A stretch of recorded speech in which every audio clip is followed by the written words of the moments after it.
may kwento ako. Lalaki ako. At nakatanggap ako ng isang indecent proposal. Ito ay nung time na nagwo-work ako sa isang call center company. At hindi ko nababanggitin pa. Mag-iisang taon na akong nagtatrabaho doon bilang isang agent. Pero contractual pa rin ako at wala pang natatanggap na benefits.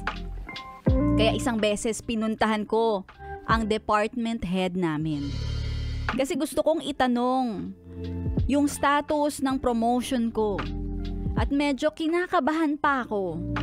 At medyo gutom din dahil hindi pa ako kumakain. Babae ang boss ko na sob-sob sa trabaho. At kahit nga ang mag-asawa ay hindi niya magawa. Eto na nga, pumasok ako sa opisina ng boss kong babae. Tinanong ko kung ano talaga ang totoo kong pakay.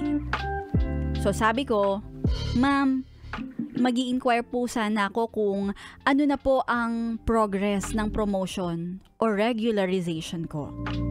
At ang sagot niya sa akin, "Mukhang maa-approve ka naman this month."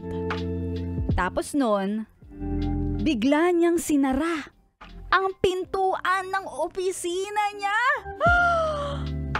At sabi niya, pero may paraan para mapabilis ang approval ng promotion to regular employee mo.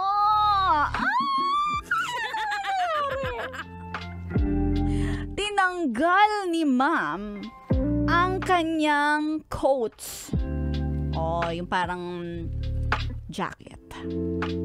At napansin ko na vakat na vakat ang papaya ni ma'am. At tutok na tutok ang nips niya.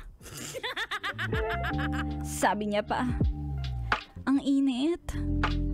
Kandungin mo nga ako."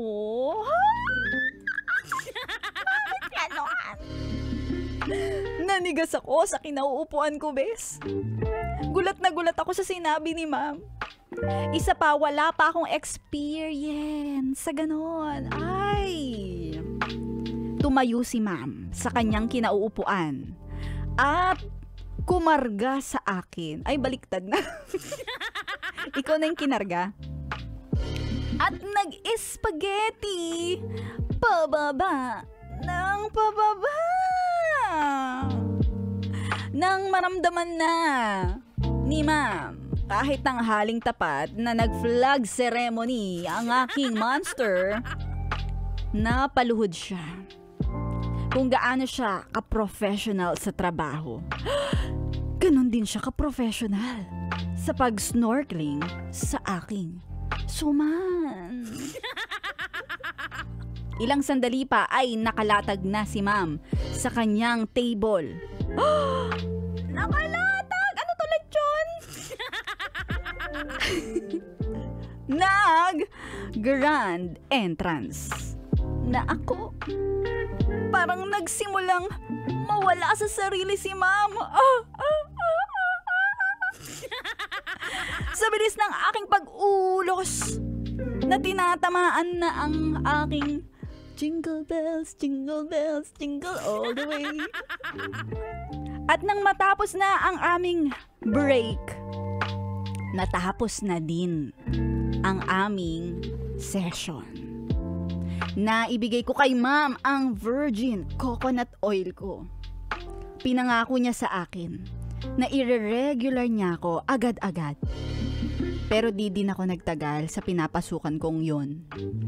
Umalis na din ako.